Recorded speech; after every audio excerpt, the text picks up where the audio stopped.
Okay, but did you stop and say, hey, it's me? No, it's so funny because I hadn't seen them in years. Like, they didn't recognize me. They were like, "You are glowing. What's your secret?" And I said, "Honey, I'm healing."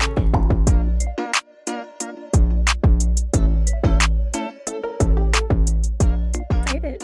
Yeah, we're going to talk about inner child today. We are going to dive deep into what that means. I think I have a couple different definitions of what healing my inner child looks like. I don't know if you do, but I'm excited because it's looked different for me in different stages.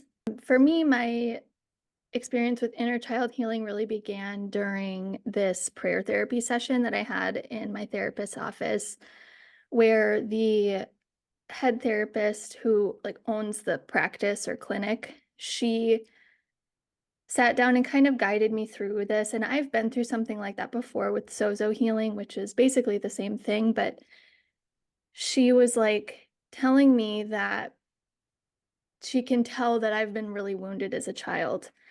And this was something I had never met her before, or I had said hi to her, but she didn't know my story. And she just immediately picked up on that.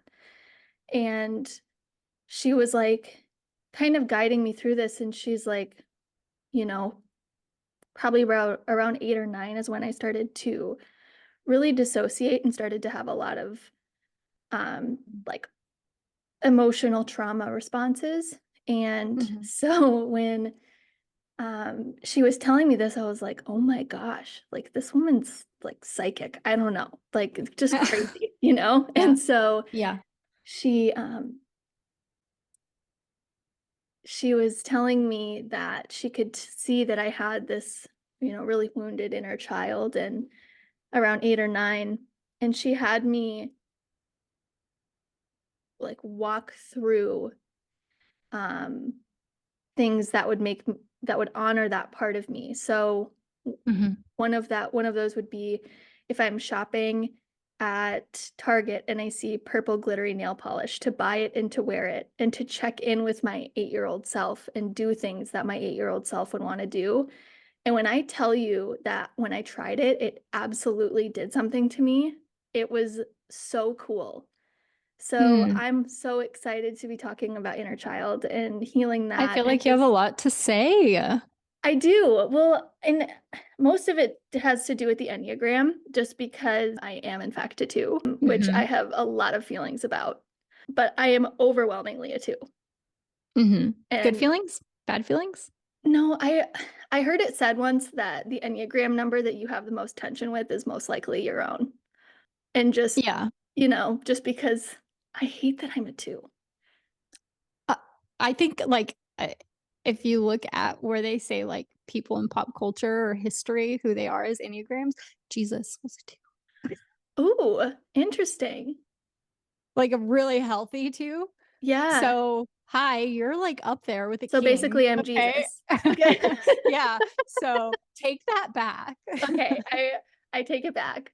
No, I remember reading, I don't know if you remember that big blue book that I had on the Enneagram, probably 100 years ago. Yes. Yeah, so that was Yeah. by Riso and Hudson, who are forerunners in Enneagram research. And they had this concept in there about your inner child and your inner child wound, and how that actually really shapes who you are as an Enneagram number. Wow. Okay. So I wrote down 2 and 3 because I wanted to read yours to see if it resonated with you at all. Thank you. Mhm. Thank you. Because I have not read that part, nor have I ever connected inner child to Yeah. Enneagram. I guess before we even get into it, I want to ask you, do you believe that most wounds are inner child wounds? Well, this kind of segues really well into what I had said before about inner child, the definition of it meaning very different things to me at different point. I think fundamentally it's wounds that you accumulate during your development. So that Yes. development could mean up until yesterday. But do I think that majority of that happens in childhood? It's hard to say, It's you so know, hard. It's so because hard to pinpoint that until you're so aware. You think you're self-aware until you're not. How yeah, self-aware am I about when this wound really occurred, you know? So just for our listeners to really keep that in mind that like not everything is an No. inner child wound, and it takes a lot of work Yes. to really pinpoint where a wound came from. Yeah, Joyce Myers has a it's a diagram of a tree, but it talks about roots in good soil versus bad soil, and I'll show it to you, some other time, but that actually helped me identify a lot of where these core issues started for me, and you're so right because it is a process of kind of peeling back the layers of yourself. Mhm. I didn't go right into inner child when I started going to therapy. It's funny though, because the first thing that I said to my therapist was directly correlated to an inner child wound for me, and that was people Yeah. pleasing. I had told her, I'm an emotional chameleon. I can go into any room, into any setting, and know exactly what people need from me without having to ask the question. I know exactly what kind of persona I need to put on to help and be helpful. I can read a room, I can befriend anybody. And if I can't, it's Mm. like a fun challenge for me of how do I get them to like me? And it's Mhm. super toxic when you think about Oh, Renee. it, but but I need that validation, and of course, for me, that stems from my childhood. Now, I will Mhm. say, I don't think that I had a bad childhood. I think Mhm. it's easy to be 30 and to go over your childhood with a fine-tooth comb and pick things out, but, Yeah. if I were to put myself back in that place of being an 8 or 9-year-old, I think I had a pretty fun childhood. Mhm. Me too. Loved my childhood, but then, like, when you go over it with calm, you can remember little moments where you're like, "Ooh, that does still doesn't sit right with me." Mhm. And then so it takes a lot to peel back to that. I This is kind of a rabbit trail, but I wanted to ask what 8-year-old Irina was like, because I wanted to know if you and I would we have been friends when we were 8? I was probably sitting in my room reading a book We totally would have been or friends then. Mhm. watching Disney Channel, making up my own dances, and playing dress up in my closet, and I was a girly girl. 3 brothers, still a big girly girl. Yes. Also, like, I was outside climbing trees, riding bikes, and I was a good kid. I was super respectful to my parents until I wasn't. So, at least that's how I remember it, but Uh-huh. I'm pretty sure I had some big attitude, and, I mean, That's I part of think I was it. just like a normal girl, Yeah. as normal as you could be as an 8-year-old girl. But look at Haven. I was I Haven, know, I was basically gonna say you are basically Haven. Where did but eight-year-olds more quiet, I think. really? Yeah, I yeah, can't picture you super things well. reserved as a child. Yeah, I was, and my mom would say that too. Interesting. The Mhm. more you know, you learn something new Yeah. every day. So would we have been friends? I think so. I will I show you mean, a I will show you a picture of me, and maybe we can put it in the video somehow of what I was like when I was 8, because I was a roly-poly. I was so fat. can't imagine it. Oh my gosh, just wait. I have a core memory of being in 3rd grade. Do you remember, carpenter pants or carpenter jeans? They had, like, holes basically, they're meant for carpenters, but they have, like, a hole to put a hammer in, and it was around the whole, The like cargo pants. yes, like, the Yeah. whole army jean era, like, Mhm. Destiny's Mhm. Child, Independent Woman, this was, like, 2003-ish. I remember, of course, my jeans are from Old Navy too, Mhm. and they were so tight that my stomach started to hurt, and I didn't know why, so I went to the nurse, and I was like, "My Oh. stomach hurts," and my parents had to come and get me, and this was a big deal for my parents to have to come and take work off, so I Mhm. believe it was my mom who it was a bigger deal for my mom to get work off to come and get me, and she gets home and she's like, "Are you kidding me?" She's like, Your pants were too tight, and that's why you had to come home." Oh, no. So were those, like, moments of shame? that, yeah, but Yeah, just, okay. But that's but hilarious. also just, like, sh like, Chubby Nay really just needed bigger jeans, you know? Oh, And that that's it's so funny. funny you say that because none of my pants fit me. Because in order for my pants to touch my ankles, they would have to be, like, 3 sizes larger because I was really tall and skinny, long hair, stick straight long hair, bangs, super, super baggy jeans, like flare too. I love So, that. Do you remember gaucho pants? I loved gaucho Oh my pants. gosh, me too. Did you ever wear ponchos? Mhm. Oh, yeah. And then do you remember, like, the sparkly sequin Of belts that, like, course I do. clasp in the middle and then, like, the half, like, little cardigans that, like, tie right here? Yes. Oh my Yeah. gosh, do you remember the shirts that were, like, this big, and then you put them Yeah. on and they Yeah. And then, like, Oh, the fishnet oh, shirts. yeah, yeah, yeah, yeah, yeah. Do you remember, like, the spiky earrings? Mhm. See, this Mhm. is stuff that heals my inner child. I was actually just shopping with my mom the other day, and, it was so funny because I was telling her, I was like, "Now that I'm 30, you know, I don't feel like any of my clothes fit who I am anymore." You know, I think Mm. that I wanna be perceived more as, like, a woman now rather than shopping in, like, the junior section, and I Yeah. see this pink sweater with white hearts, and it's, like, glittery, but it's very subtle, and I go, "I have to buy that." And it's something you know how sometimes you just see something and you're like, "This is so Mhm. uncharacteristic of me," but I just something in me is telling me to buy it. It I was brings me joy. Yeah. yes, and I was like, "It was only $10." I said, It's basically free, so I have to buy it." Girl And math. yeah, girl math, it's Yeah. basically free. And I've worn it, like, every day, pretty much. I love it Mm. so much. My mom's like, "So much for your 30-year-old, Yeah. non-childish." Mature Yeah, fashion. like me over here with, like, my Lizzie McGuire sweater on, but we can go right into what were some of the things that you found with inner child? I'm so curious to see what your findings were. Well, the most interesting so I found a couple different, like, categories about your wounded inner child.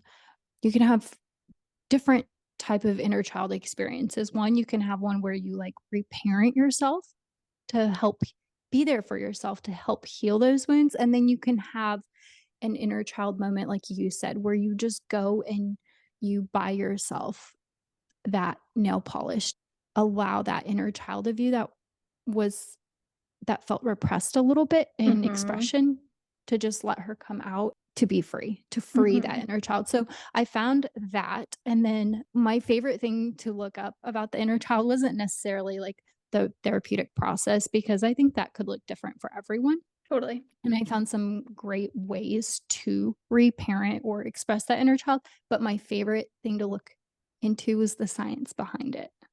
Mm. 'Cause I need to know the science of it. Yeah. I need It to know what happened in the brain that physiologically I don't like, know, I'm not very neurobiologically, cognitively, like, what's the what happened? What yeah. happened to you, Yeah. essentially. Yeah, what happened to you? Yeah. So, I'd love to know, like, let's pinpoint one inner child wound we think we have. So tell How me, much like time do you have?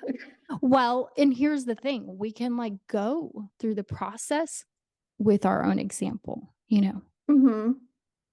And I think I know mine. You go first because I'm gonna need some time to think about mine. Okay.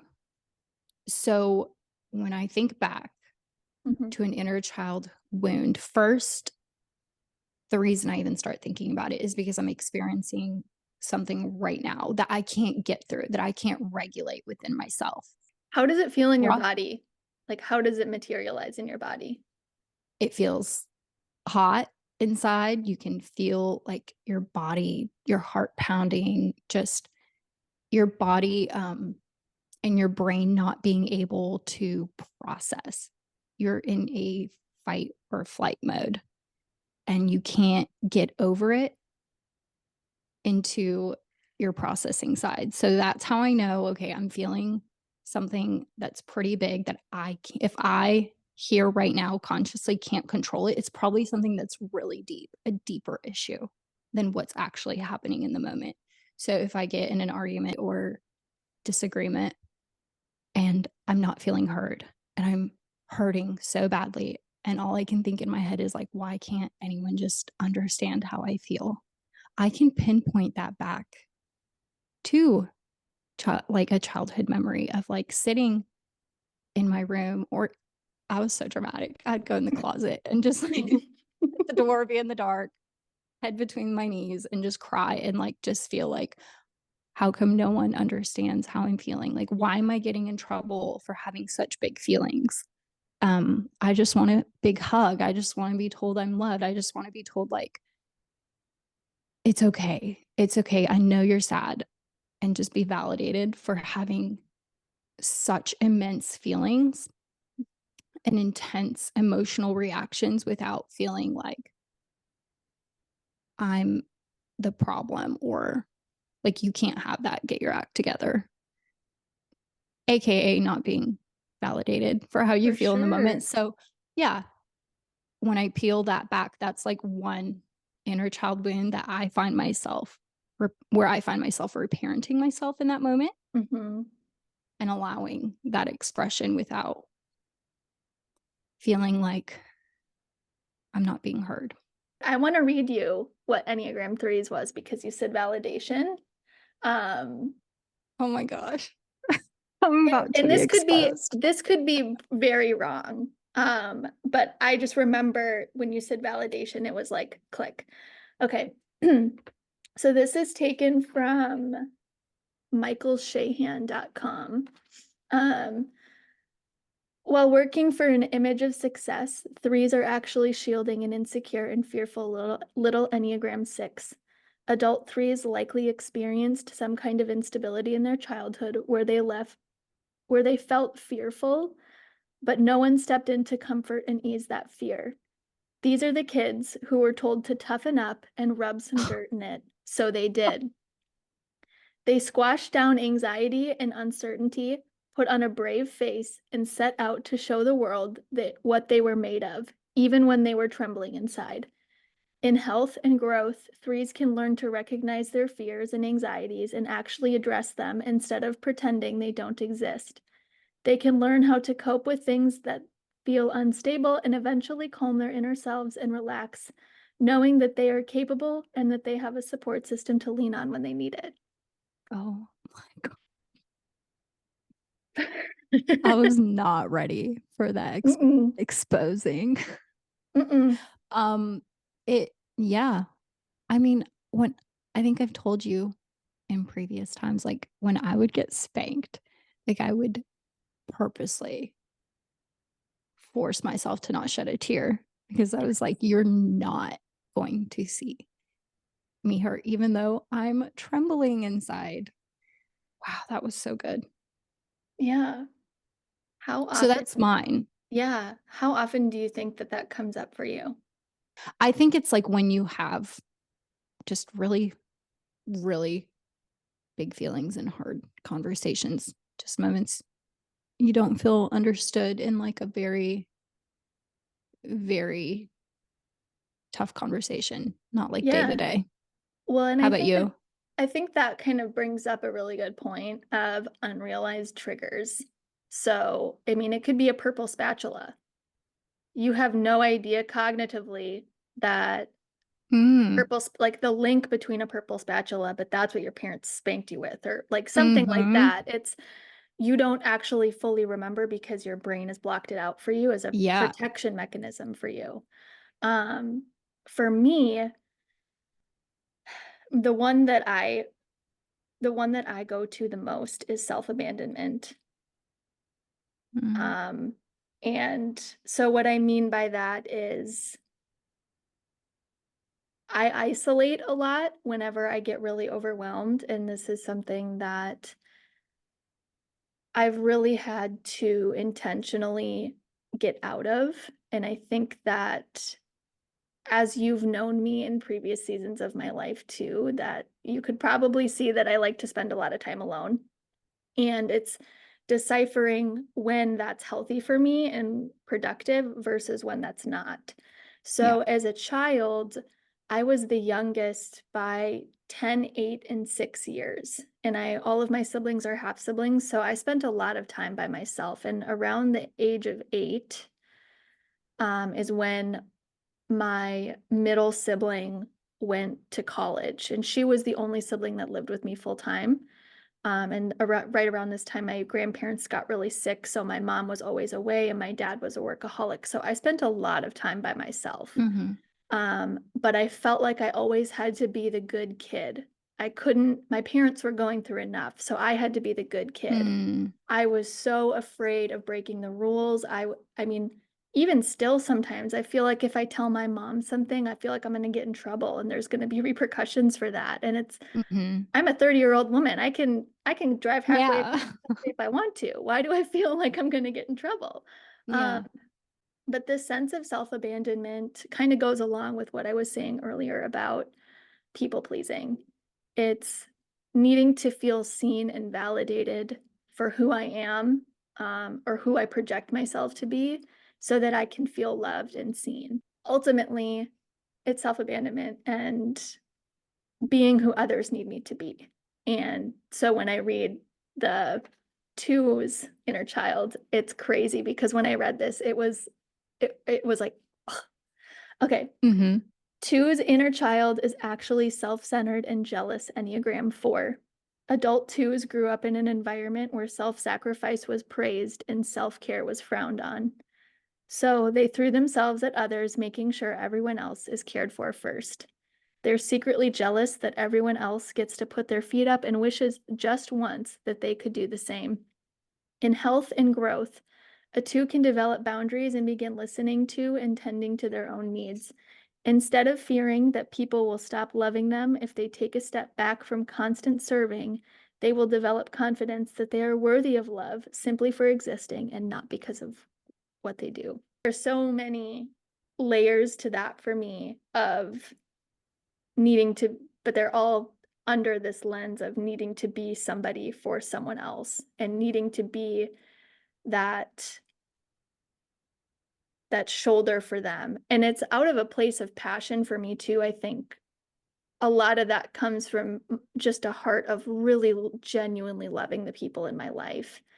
But it's the double-edged sword of not understanding Mhm. when that can be harmful to me as well. It's Yep.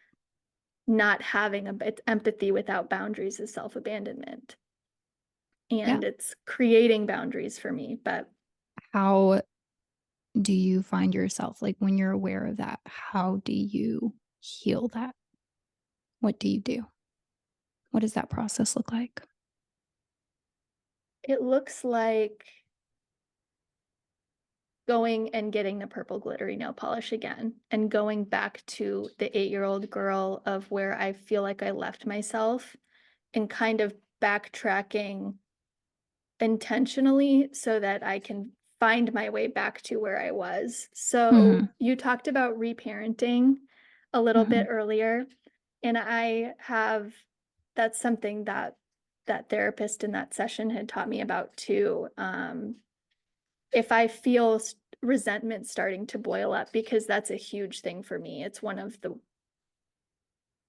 my go-to emotions in anger. And if I start to feel resentment bubbling up or I start to feel like I'm losing my sense of self, I'll go back to the things that I know give me joy. So I'll go back and watch a comfort show on Netflix, or I'll go back and watch Princess Diaries because I loved that movie when I was growing up. Me And I too. can still quote all of it. And just kind of recentering myself on fundamentally, I know who I am, even if I forget it for just a minute.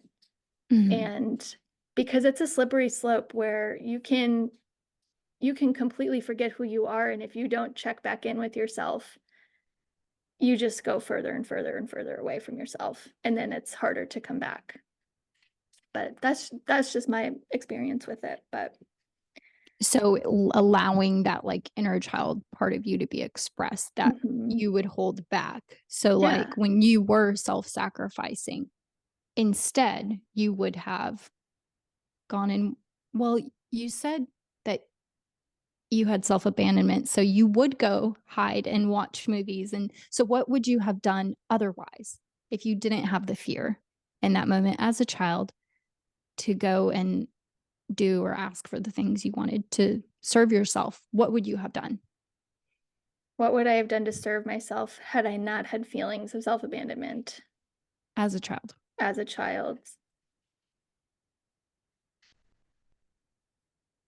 You know what? Now that I'm thinking about it, I think some of that's rooted in security too, just emotionally, because the first thing that I thought of was if I was super secure with where I was at that day or at that point in time, I would love to go and spend time with my friends and make videos of us dancing and put them on YouTube. And Mhm. which I think about now that they still exist somewhere, and that's mortifying. Like, I remember we learned the entire dance to "Ho Down, Throw Down," the Hannah Montana song. That was a moment in time. Loved it. But just feeling the joy of girlhood, I know that we talk a lot about that too, but if I wasn't feeling self-abandonment, I would find other people that help anchor me in my identity and my security of who I am, um, Mhm. instead of having to find it for myself and anchor it for myself, if that makes Mhm. sense. Yeah. Yeah, it's So how does interesting. that manifest now? It looks like you making a podcast, in It my looks like me opinion. making yeah, it looks like me making a podcast. When I start to feel like I'm self-abandoning internally, it feels like lava rising up in a volcano. It's this red, molten, bubbling thing. I can Mhm. feel it bubbling up, and Mhm. once it gets to my lungs, I know that it's, like, critical timing here, because And all logical processing Yep, has gone out the window. yep, Yep. I think I needed to understand the root of why I was feeling that way, Mhm. so knowing that now when that bubbling up becomes to get to my lungs or wherever, I know at this point, after experiencing it so many times of, "Okay, we need to deploy the airbags here. We need to put some fire depressant or suppressant on, get those extinguishers out, and I need to spend time with myself." Um, so what may look like isolating for some people is actually me just regulating and kind of recentering myself. Yeah. Which you have to do in order to get to processing, in order to get out of that stuck emotional state that you're experiencing again as you did as a kid. Yeah. And I while we're talking about this, I Mhm. wanna tell you about some of the findings I found. So this is from an article written Mhm. by a therapist, and she was basing her article off a study that she read. We inadvertently hide our feelings and they remain stuck there as a kid. We don't learn as kids how to process out of that situation. Those feelings then may never release, or they can years later.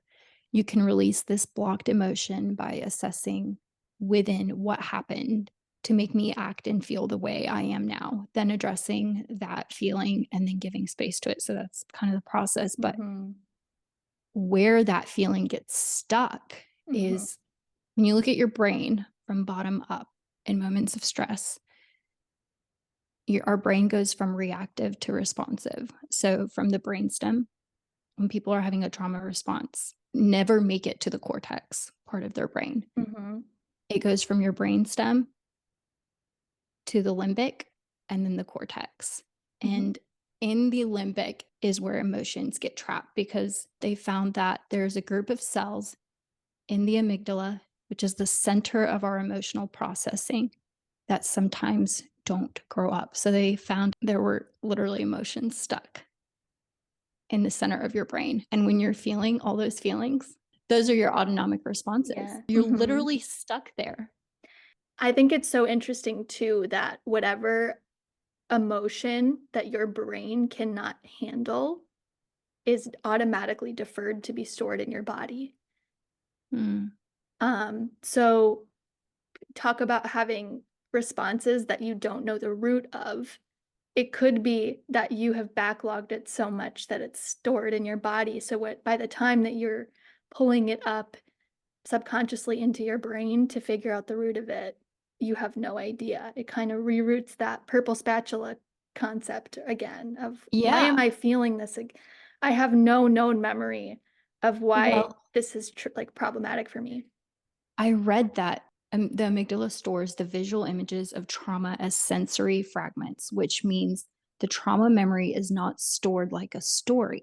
So that's why you're Mhm. not remembering the story of the purple spatula, but rather by how our five senses were experiencing the trauma at the time it was occurring. The memories are stored through fragments of visual images, smells, sounds, tastes, or touch. So you might remember Mm. how it felt to be touched by that purple spatula, but you might not remember the story of it. That feeling might be so trapped inside because you were never able to process it as a kid. So you can go back Interesting. now and peel that up, peel all that open and reparent that part and express it and get those stuck emotions out. And there are studies that show that like those cells are trapped emotions. That's crazy. I wonder how you Wow. heal that. I think with healing those kinds of responses, EMDR is shown to be really effective for people, and Mhm. but I remember when I did this prayer therapy session, I remember getting so offended at how accurate the things that she was saying about me were, and how I had to force myself to feel all of those feelings again. This period of time for me, that was one of those things too, and I had to sit there and feel that embarrassment again, and Mhm. familiarize myself with that feeling so that when I start to feel embarrassed again in whatever future event happens, I can say, "It's not they're like they're not criticizing that 8-year-old version." It's like, they're criticizing or, Yeah. they're judging the person that you are right now. They're not Mhm. judging that version of you that they don't even know. Um, they didn't even meet. So this whole thing started for me with a poem that I had read or seen on TikTok, and it kind of ushered in this idea of really loving and honoring each version of myself. And whether or not I associate shame with that version of myself, it was a stepping stone to become the person that I am today. And I can very, very clearly say how much I love and honor the person that I have been made into today. Mhm. And so I started to kind of play around with this idea, and I wrote a poem about it just to process because that's what I do. Um, and this is the first time that I'm rereading it, so it could very well be garbage, but um, I'll just go ahead and kudos to me to be vulnerable here. Just Yeah. I would never have done that before. So progress. Okay, I wrote this on March 18th. To the versions of me that I happily set free, I want you to know that I've healed. And while shame tries to chain me to the things of my past, God told me it's done and it's sealed. There are no longer big monsters under my bed. No longer are things fear can hide in. Because fear can't dwell in places I live, for heaven is where I abide in. Wisdom increases with time and age, but wisdom is not what I'm after. When you remain in darkness so long, you crave Jesus, eternity, and laughter. That's Thank you. that Um, is like the epitome of healing your inner child poem. mhm.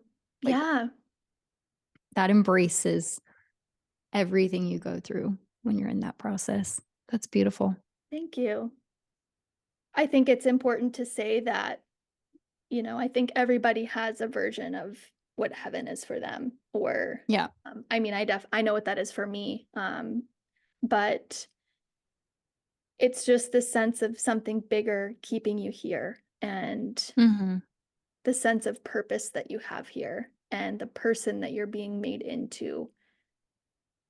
I think it was you that had reshared a video on TikTok that was along the lines of your child won't remember what you say, but they'll remember how you make them feel. Your child's conscious mind won't remember it, but their nervous system will. Yes. Yes. So true. So true. Your mind won't remember, but your nervous system will. And I think when you're working through feelings like that, that are big or scary or intimidating, it's important to ground yourself in that version of, or it's when you're working through big feelings like that, it's important to ground yourself in gratitude of, I've come so far, even if it Mhm, doesn't feel like you have. mhm, And that's a huge part, I think, for inner healing for me too, is whether or not I feel like it's true doesn't mean it's not true, good or bad. A lot of that for me has been feelings of self-worth. So whether or not I feel worthy of nice things doesn't change the fact that I am. Whether or not I feel worthy of having really great friends doesn't change the fact that I am worthy of having really great friends. right, yeah, So yeah. that's my little side tangent there. But yeah. No, um, I love the way you express the different versions of yourself and honor them and Thank you. Well, I really create a space appreciate for it. I really appreciate that you give space for me to express myself creatively. And I know that we had talked about last time something that you love to do is the paint by numbers, or you're kind of reintroducing yourself to painting. Um and that makes me wonder, have you found any correlation between doing things like that and healing your inner child? Was your inner child, or were you as a kid very artistic? Yeah, and I don't think I've ever had to suppress any of it, Okay. so I don't think I'd go finding myself expressing that stuff. I Mhm. think my way of healing my inner child is reparenting. Okay. It's like getting closing my eyes, getting into my head and imagining, like, looking at myself as a kid, like, pretending I'm mom or dad, looking at little Irina and watching her cry. This is so sad.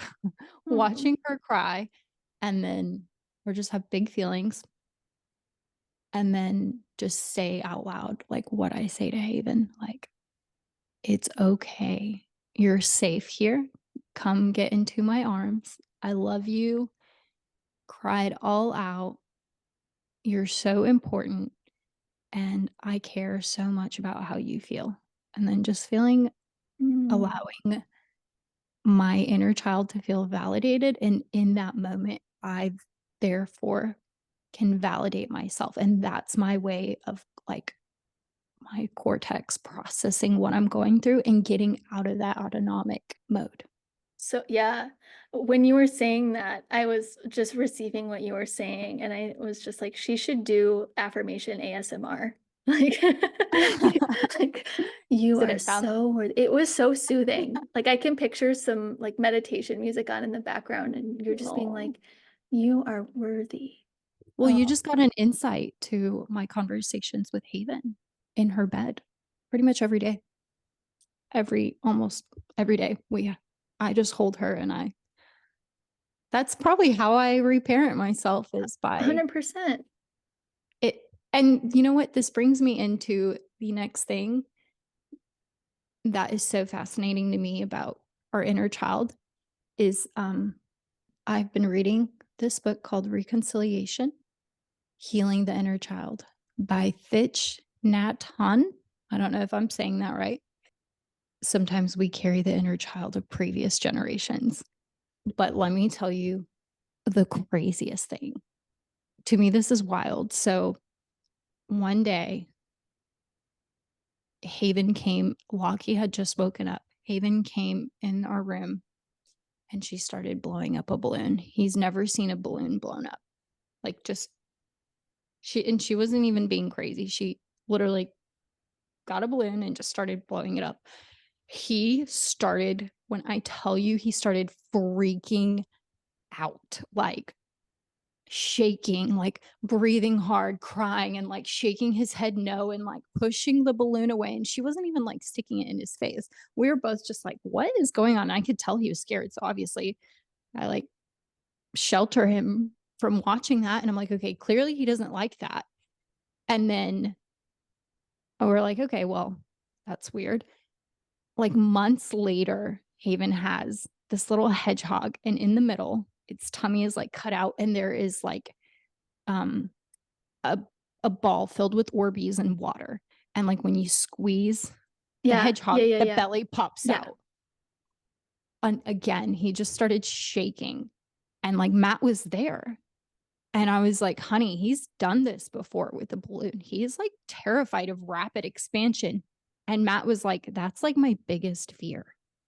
I cannot watch a balloon, like, be blown up or, like, things just expanding." He's always been afraid of it as a kid.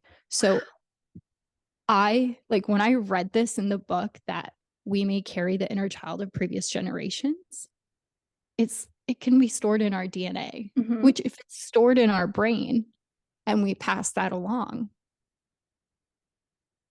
it makes you really, like, wanna get a piece of paper out and write down what you know your ancestors have gone through. It makes me wonder, like, do I pass down those things that I've already healed from after I've, like, given birth? Does that make sense? Yes, I have a Or is book. it known traumas that are passed down? Or is it, like, DN stored in our DNA and then passed down? Does that make sense? Yeah, I have a book that goes into this, but I don't know if you want me to get up again, but what you were talking about is called transgenerational epigenetic inheritance, which Mm. is the notion that behaviors can pass from one generation to another. But, like, And prior to conceiving, yes, like, you well, have because had to experience that prior. it says, so it's those, I think it's out of a, I think that all of those triggers or things are stored out of a natural selection, um, Hmm, like survival of the fittest. It's a survival technique. evolutionary. Right. It's Yeah. it's a it's a survival thing. So, and this book even talks about, this is the it's called "It Didn't Start With You" by Mark Oh, yeah, Wellman. I know that one. Yeah. Um and it talks about how this will generally happen within 3 generations. And that's probably because as you expand your family tree is expanding too genetically. There's more gene mutations that are available. There's more, the gene Mhm. pool gets bigger. So that kind of makes sense after 3 generations or so. So I would be Yeah. curious to see what Lockie's grandkids would experience with the balloon, or, Yeah. whether or not that's present in them. I wanna But go deeper in that. I think, like, yeah, our next I session. think, yeah, we let's do that because I wanna really, really dedicate enough time to this and have all of the have what I wanna say mapped out so that I'm not flipping through pages, but this book is so good, and it's like The Body Keeps Score, but it's more condensed, Mhm. and I really have enjoyed it so far, so But how interesting, how crazy. I think what I wanna do before our next session, and if you're listening, maybe you can try it too. I want to look back to the past 3 generations and, like, write down Mhm. what I see as, like, what would you say? First, write down what you see as trauma responses in your life or things that just hardships in your life now, and then see if there's any, or is that too convenient? Do you know what I mean? Like, is it of convenience to say, "Oh, this could be a generational thing?" It could definitely be a scapegoat. Yeah. For me, I know that I have a fear of butterflies, and I know that my cousin also has a fear of butterflies. I can't tell you why, But Mm. the fact that we both have that irrational fear of butterflies and that it's not when they're away, it's when they're close. So what happened to a previous generation with a butterfly? That's what I want to know. Or Yeah. is it just because we both think that they're really ugly and they're hairy and they've got those little like thingies, Yeah. like I I'm don't gonna know. go ahead and write down things like that, things that Yes. wouldn't make sense, Yep. things that would make you think, okay, that's not a coincidence. And of course, everyone has stress and trauma and pain. So I don't think we should make it general. I think let's look at specific things. Right. Why does this affect me so much? And then let's look at the past 3 generations and see if we can connect them. And then let's bring them to the table I next think time. that's such a great idea. And I am so excited because that means I get to whip out ancestry.com again. Oh, no, And and I I knew you would love this. I love it. I am actually an 80-year-old woman. I'm an octogenarian. Yep. What's that's that's my job description. But yeah, this It's your was so fun. personality this week. Yeah. Yeah, that is my personality this week. It has been one that has clung tight, but we're going with it. We're going with it. But this was so much fun, so healing, and I love that it's spiraling into more niche, deeper things. Yeah. And And hopefully, like, our listeners hopefully we make sense, guys. Hopefully, because I feel like me and you can go down a rabbit hole or, like, get off track and, oh like yeah. Well, because there's so much we wanna say, but that's hopefully we why I haven't feel like I distracted am y'all. embracing my therapist of like writing things down. I feel like I'm the therapist that's like, tell me more about that, you know? Yeah. But um Honey, I I'm healing. honey, we're healing and there's so much space to do that. And I Yep. am so excited to learn more about inherited family trauma and how that looks in our lives and how we can correlate that back to our inner child. I think that this is top of mind for a lot of people now, especially with nostalgia showing up. I don't know if it's showing up a lot on your feed on Instagram Yeah. or, but I Mhm. think that there's culturally a very key component to nostalgia right now. With Mhm. even with NSYNC being back in It's because we're so out of touch with it because with how in touch we are with everything in the digital world, I think we're so true. so out of touch with, Yeah. like, not being in touch. Yeah. With checking back in with ourselves. So like how timely is this? Yeah, And I love it. I hope that I hope that our listeners can gain something from this too, but I'm I just think they will. excited. Yeah, I'm just Me excited too. what our next sessions will look like. So, Me too. yeah, well, we will Thanks, see guys. yeah, we'll see you next time.